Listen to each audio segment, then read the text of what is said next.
এখানে যে বিষয়টা আছে, এইগুলো না কাটার তাৎপর্য কি? এগুলো না কাটার তাৎপর্য কি? এগুলো তো আমরা নকুল চুল না কাটার কথা আপনার কাছে বলেছেন, ইদা রাআইতুম হিলালা যিল হিজ্জা ওয়া আরাদা আহাদুকুম আন ইউযাহিয়া ফালইউমসিক আন শারিহি ওয়া আযফারিহি। যে তোমরা যখন জিলহজ মাসের চাঁদ দেখবে এবং কোরবানির ইচ্ছা পোষণ করবে, সেজন্য ফালইউমসিক আন শারিহি ওয়া আযফারিহি, সেজন্য নখ চুল এগুলো কাটা থেকে বিরত থাকে। এই যে বিরত থাকা, এই বিরত থাকার উদ্দেশ্য কি? উদ্দেশ্য হলো যে আল্লাহর ঘরের মেহমান হাজি সাহেবগণ যারা হজে যাওয়ার জন্য ইতিমধ্যে গিয়েছেন, তাদের সাথে সাদৃশ্য অবলম্বন করা। তারাও যেহেতু এহরাম অবস্থায় এই 10 দিন এগুলো কাটাতে কি থাকবেন, বিরত থাকবেন, তাহলে তাদের সাথে সাদৃশ্য অবলম্বন করে আমরাও যাতে সওয়াব অর্জন করতে পারি, এই জন্য আল্লাহ রাসূল সাল্লাল্লাহু আলাইহি ওয়াসাল্লাম কি করলেন, আমাদেরকে এই নির্দেশনাটা দিলেন। তো এখানে দেখেন সাদৃশ্যের একটা দর্শন আছে, সাদৃশ্য অবলম্বনের একটা গুরুত্ব আছে, এবং সাদৃশ্য অবলম্বনের বিষয়টা নিয়ে আমাদের একটু চিন্তা ভাবনার বিষয় আছে, গবেষণা এবং এই বিষয়গুলো নিয়ে আসলে ভাবনার বিষয় আছে, গভীরে যাওয়ার বিষয় আছে। যে সাদৃশ্য অবলম্বন করতে আল্লাহ রাসূল সাল্লাল্লাহু আলাইহি ওয়াসাল্লাম কি করলেন, আল্লাহ রাসূল সাল্লাল্লাহু আলাইহি ওয়াসাল্লাম কি করলেন, নির্দেশনা দিলেন। সামনে চলে সাদৃশ্য অবলম্বন করতে কি করলেন, আল্লাহ রাসূল এখানে হুকুম দিলেন, নির্দেশ দিলেন যে তোমরা কি করো, হাজী সাহেবদের সাদৃশ্য অবলম্বন করে তোমরা তোমাদের নখ চুল এগুলো কাটা থেকে কি থাকো, বিরত থাকো। এখানে আমাদের গভীরভাবে একটা বিষয় লক্ষণীয়, সেটা হলো যে বোঝা গেল যে সাদৃশ্য অবলম্বনের একটা কি আছে, গুরুত্ব আছে, তাৎপর্য আছে। এবং সাদৃশ্য অবলম্বন করার ক্ষেত্রে এই হাদিস থেকে বা এই বর্ণনা থেকে আমরা যে জিনিসটা পাই, সেটা হলো সাদৃশ্য অবলম্বন করব আমরা কাদের, কাদের পদাঙ্ক অনুসরণ করবো, কাদের সাথে আমাদের চলার, আমাদের বলার, আমাদের পোশাক পরিচ্ছদ, আমাদের কি লাইফস্টাইল কাদের সাথে মিলিত হবে, এটা হলো মূল কথা। এই বিষয়টা আমাদের গভীরভাবে চিন্তার বিষয়, যে আমরা সাদৃশ্য অবলম্বন করব। আমাদের প্রথম আদর্শ হলেন কি, রাসূলুল্লাহ সাল্লাল্লাহু আলাইহি ওয়াসাল্লাম। আল্লাহ রাসূল বলেছেন হাজী সাহেবদের সাদৃশ্য অবলম্বন করা, কারণ তারা হচ্ছেন সালেহীন। সালেহীনদের সাদৃশ্য অবলম্বন করলে তারা যেহেতু এই সময় সব নকচুল কাটা থেকে বিরত থাকেন, আমরাও কি করবো, তাদের সাদৃশ্য অবলম্বন। তাহলে বোঝা গেল সাদৃশ্য অবলম্বন করার ক্ষেত্রে সাহাবা, রাসূলুল্লাহ সাল্লাল্লাহু আলাইহি ওয়াসাল্লাম, সাহাবায়ে কেরাম, তাবিঈন এবং সালেহীনদের কি করা, সাদৃশ্য অবলম্বন করা, নেক ব্যক্তিদের, আল্লাহর প্রিয় ব্যক্তিদের কি করা, সাদৃশ্য অবলম্বন করা, এবং ওই সকল লোকদের সাদৃশ্য অবলম্বন করা থেকে বিরত থাকা যারা মাগযুব আলাইহিম, যারা আল্লাহর গজব প্রাপ্ত, আল্লাহর লানত প্রাপ্ত, এদের সাদৃশ্য অবলম্বন থেকে নিজেকে বিরত রাখা, নিজেকে মুক্ত রাখা। এটা হলো এখান থেকে এই শিক্ষা আমাদের, এটা আমাদের শিক্ষার বিষয়, যে আমরা সাদৃশ্য অবলম্বন করবো কাদের, আর কাদের সাদৃশ্য অবলম্বন থেকে নিজেকে বিরত রাখবো। এই বিষয়টা এখানে আমাদের চিন্তার বিষয়, আমাদের আলোচনার বিষয়, গবেষণার বিষয়, এটা কি আমাদের ভাবনার বিষয়। যে আমরা আমাদের মুসলমানদের সন্তানরা, মুসলমানদের বাচ্চারা, আমরা সাদৃশ্য অবলম্বন করার ক্ষেত্রে দেখি যে আমরা রাসূলুল্লাহ সাদৃশ্য অবলম্বন করি না, সাহাবায়ে কেরামের সাদৃশ্য পদাঙ্ক অনুসরণ করি না, সালিহিনদের সাদৃশ্য অবলম্বন করি না। আমরা আমাদের বাচ্চাদেরকে, সন্তানদেরকে, আমাদেরকে সাদৃশ্য অবলম্বন করার ক্ষেত্রে আমরা দেখা যায় বিজাতীয়দের কি করি, আমরা সাদৃশ্য অবলম্বন করি, কাফির মুশরিক বেঈমানদের সাদৃশ্য অবলম্বন করি। আমাদের আমাদের এই উপমহাদেশের মানুষ, অধিকাংশ মুসলমান মুশরিকদের সাদৃশ্য অবলম্বন করে। হিন্দুয়ানি কালচার, হিন্দুয়ানি সভ্যতা, হিন্দুয়ানি কৃষ্টি কালচার, এগুলো কি তারা কি করে, অবলম্বন করে, এগুলোকে তারা গ্রহণ করে নিয়েছে আমাদের সমাজে। এখন তো অনেক কমছে, আগে তো অনেক বেশি ছিল। হিন্দুয়ানি সবকিছু, মুসলমানরা হিন্দুদের ধুতি পরতো, বুঝতে পারছেন তো। এমনকি বর্তমানে যে নারীরা যে আমাদের মহিলারা যে শাড়ি পরে, এটা তো হিন্দুয়ানি, এটা কি শাড়ি পরে, এটা কারণ এটার মধ্যে কি আছে, পর্দার মধ্যে, পর্দার ক্ষেত্রে অনেক ঘাটতি আছে। ঠিক তদ্রুপ ভাবে বর্তমান সময়ে ইউরোপিয়ান সভ্যতা, কালচার, এটাকে অনুসরণ করা, এটাও তো আমাদের জন্য নিষেধ। এটা কি, এটাও আমাদের জন্য নিষেধ, কারণ আল্লাহ রাসূল সাল্লাল্লাহু আলাইহি ওয়াসাল্লাম কি বলেছেন, খালিফুল ইয়াহুদ ওয়ান নাসারা, তোমরা ইহুদ নাসারাদের কি করো, বিরোধিতা করো। আমরা যদি আল্লাহ রাসূল সাল্লাল্লাহু আলাইহি ওয়াসাল্লামের সিরাতের চর্চা করি, তাহলে আমরা দেখি যে আল্লাহ রাসূল সাল্লাল্লাহু আলাইহি ওয়াসাল্লাম যখন মদিনা গেলেন, ইহুদিরা আশুরার দিন রোজা রাখতো, মানে মুহররম মাসের 10 তারিখ কি রোজা রাখতো। আল্লাহ রাসূল জিজ্ঞাসা করলেন সাহাবায়ে কেরামদের, তারা কেন এই তারিখে কি করে রোজা রাখে। সাহাবায়ে কেরাম বললেন, মদিনার আনসারী সাহাবীরা বললেন যে ইহুদিরা এই দিন রোজা রাখে এই জন্য যে মুসা আলাইহিস সালাতু ওয়াস সালাম ওই দিন আল্লাহ তাআলা কি করেছেন, ফেরাউনের বাহিনী থেকে আল্লাহ তাআলা ওনাকে রক্ষা করেছেন, এবং ফেরাউনকে ওই দিন কি করেছেন, ওনাকে, ফেরাউনকে ধ্বংস করেছেন, নিশ্চিহ্ন করেছেন। এই জন্য শুকরিয়া স্বরূপ মুসা আলাইহিস সালাম এবং পরবর্তীতে মুসা আলাইহিস সালামের উম্মত যারা ইহুদিরা আছে, তারা কি করতো, ওই দিন রোজা রাখতো। তো আল্লাহ রাসূল ঘোষণা দিলেন যে ফাআনা আহাক্কু বিমুসা মিনকুম, যে আমি তো মুসা আলাইহিস সালাতু ওয়াস সালামের এই শুকরিয়া আদায়ের ক্ষেত্রে আমি বেশি হকদার। আমি কি আমি আমার উপরে আমি এই শুকরিয়া আদায় করার ক্ষেত্রে আমিও হকদার, আমিও দাবিদার। আমি কি আমরা কি করবো? শুকরিয়া আদায় করবো, রোজা রাখবো। এবং এই নির্দেশনা দিলেন সাহাবায়ে কেরামকে যে তোমরা কি করো? তোমরা ওই দিন রোজা রাখো।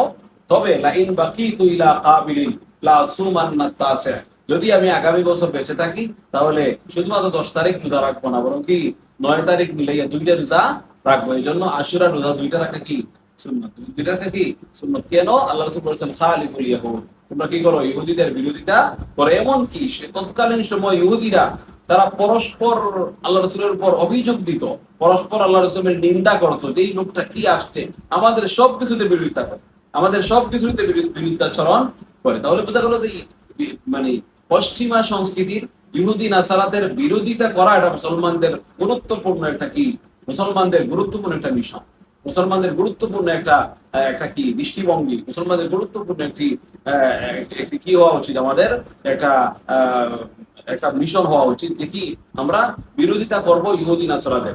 আমরা যদি বিরোধিতা না করি তাহলে তাদের সাথে আমাদের কি আমাদের আমাদের যে অমিলের বিষয়টা আছে, তাদের সাথে আমাদের যে একটা চিরন্তন যে একটা দ্বন্দ্ব আছে সেটা তো আসলে প্রকাশ পাবে না।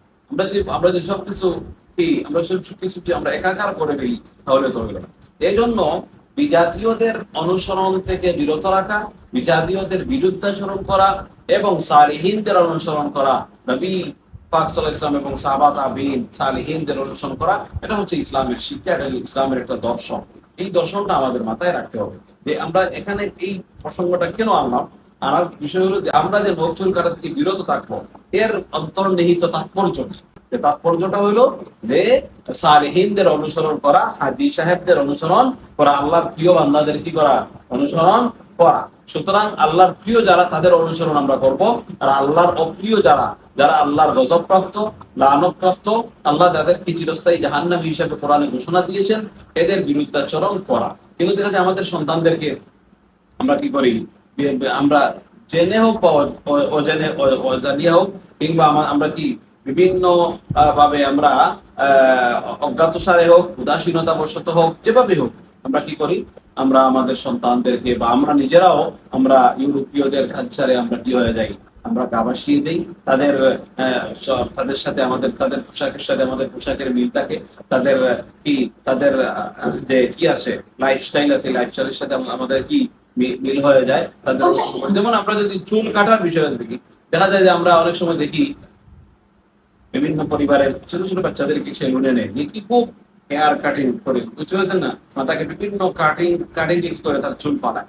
এই চুল ফালার দেখবেন যে সেলুনের মধ্যে বিভিন্ন কি আছে, মডেলদের কি দেওয়া আছে, ছবি দেওয়া আছে, কি মেসি, নেইমার, আরো বিভিন্ন চলচ্চিত্র জগতের আরো বিভিন্ন কি সেলিব্রিটি যারা আছে, এদের কি চুলের কাটিং দেখাইয়া দেওয়া আছে যে কোন কাটিং চুল কাটা। দেখেন মানে চুল কাটার ক্ষেত্রে ও দেখেন সে বিজাতীয়দের ইহুদি নাসারাদের কি করে মানে অনুসরণ করার বিষয়টা আমাদের দেশে একবারে স্টাবলিশ হয়ে গেছে। বুঝলেন? আমাদের দেশে একবারে দোকানে দোকানে সেলুনে আরে সেলুনে দেখি কোনো বাবরি চুলওয়ালা কারো কি দেখা যায়, বাবরি চুলওয়ালা কারো ছবি নাই, বুঝতে পারছেন? কোনো আল্লাহ রাসূল তো আর কি কোনো চিত্র নাই। পরবর্তীতে যারা এই যুগের তো মুসলমানদের মধ্যে সেলিব্রিটি আছেন না, মুসলমানদের কত বড় বড় সেলিব্রিটি, তাদের তো কোনো মানে অনুসরণের বিষয় না। অথচ আমাদের এই উম্মতের সবচেয়ে বড় সেলিব্রিটিকে অনুসরণীয় যিনি, তিনি হলেন রাসূলুল্লাহ সাল্লাল্লাহু আলাইহি ওয়াসাল্লাম। কিন্তু দেখা যাচ্ছে যে না, আমরা অনুসরণ করা হয়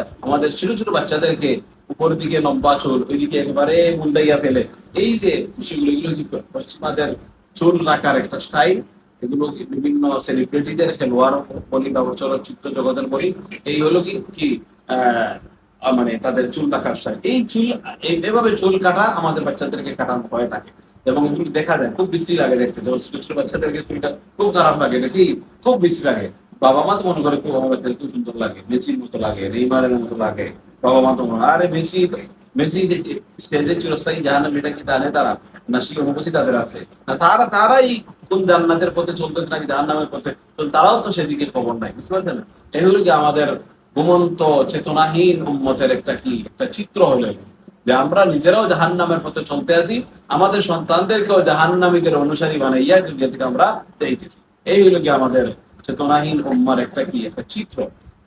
এই জন্য আল্লাহ দেখেন, তাছাড়া আল্লাহ রাসূল সাল্লাল্লাহু আলাইহি ওয়াসাল্লাম এর হাদিস এসেছে, হাদিসের মধ্যে এসেছে যে নাহা রাসূলুল্লাহ সাল্লাল্লাহু আলাইহি ওয়াসাল্লাম আনিল কাযা, যে আল্লাহ রাসূল সাল্লাল্লাহু আলাইহি ওয়াসাল্লাম মাথার এক অংশ চুল থাকবে আর এক অংশ চুল থাকবে না, এইভাবে চুল কাটতে আল্লাহ রাসূল কি করেছেন? নিষেধ করেছেন। এই যে আল্লাহ রাসূল কি করলেন? নিষেধ করলেন। এটা হলো যে আমাদের বর্তমান চুলের যে উপরের দিকে চুল লম্বা, ওইদিকে কি চুল নাই, এইটা কি এভাবে চুল কাটতে আল্লাহ রাসূল নিষেধ করেছেন। তাছাড়া ইহুদি নাসারা পশ্চিমাদের স্টাইলে চুল কাটার বিষয়টা কি এমনিতেই তো পশ্চিমাদের অনুসরণ করার আল্লাহ রাসূল কি নিষেধ করেছেন? আল্লাহ রাসূল নিজে বলেছেন মান তাশাব্বাহা বিকাওমিন ফাহুয়া মিনহুম, যারা যেই কওমের সম্প্রদায়ের যেই জাতির অনুসরণ করবে তারা তাদের অন্তর্ভুক্ত হয়ে যাবে। সুতরাং মুসলমানদের অনুসরণ করলে মুসলমানদের অন্তর্ভুক্ত হবে, আর কাফির মুশরিক বেঈমানদের অনুসরণ করলে কি হবে? সেভাবেই তারা তাদের অন্তর্ভুক্ত হয়ে যাবে।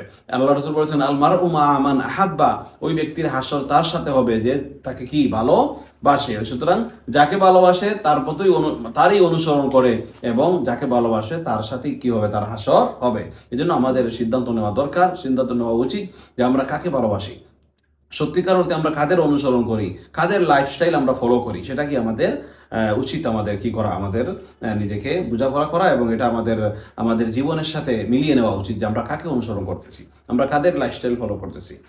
যাই হোক, এখানে আল্লাহ রাসূল ইসলাম যে চুল নখ না কাটার যে বিষয়টা বলেছেন, এটা হলো কি সালেহিনদের অনুসরণ করা, আল্লাহ নেক বান্দাদের অনুসরণ করা, আল্লাহ প্রিয় বান্দাদের অনুসরণ করা। এবং এর বিপরীত চিন্তা যদি আমরা করি তাহলে আল্লাহ সুবহানাহু ওয়া তাআলা যাদের উপর রাগান্বিত, যাদের উপর আল্লাহ তাআলার গজব লানত, তাদের কি অনুসরণ থেকে নিজেকে মুক্ত রাখা, বিরত রাখা। এটা হচ্ছে গুরুত্বপূর্ণ একটি আমল এই দশকে, এবং এই আমলটা শুধুমাত্র এই দশকের জন্য না, বিজাতীয়দের কালচার থেকে নিজেকে দূরে রাখা, নিজের সন্তানদেরকে দূরে রাখা, এটা শুধুমাত্র এই 10 দিনের আমল নাকি সারা জীবনের আমল। এই জন্য এটা আমাদের, এবং এই চেতনা, এই চিন্তা, এই দৃষ্টিভঙ্গি আমরা চতুর্দিকে ছড়াই দেবো যে বিজাতীয়দের অনুসরণ করবো না। আমাদের কোনো আত্মীয় স্বজনের কোনো সন্তানকে একটা চুল কাটা দিয়ে উদাহরণ দিছি, কিন্তু আমাদের সবকিছুতেই বিজাতীয়দের অনুসরণ। সব ক্ষেত্রেই দেখা যাচ্ছে কি আমরা রাসূলুল্লাহ সাল্লাল্লাহু আলাইহি ওয়াসাল্লামের অনুসরণ না করে আমরা করি ওই সকল ইহুদি নাসারা কাফির মুশরিক বেঈমান, যারা আল্লাহ তাআলার পক্ষ থেকে গজবপ্রাপ্ত এবং চিরস্থায়ী জাহান্নামী, এদের অনুসরণ করা হচ্ছে আমাদের সব কিছুতে।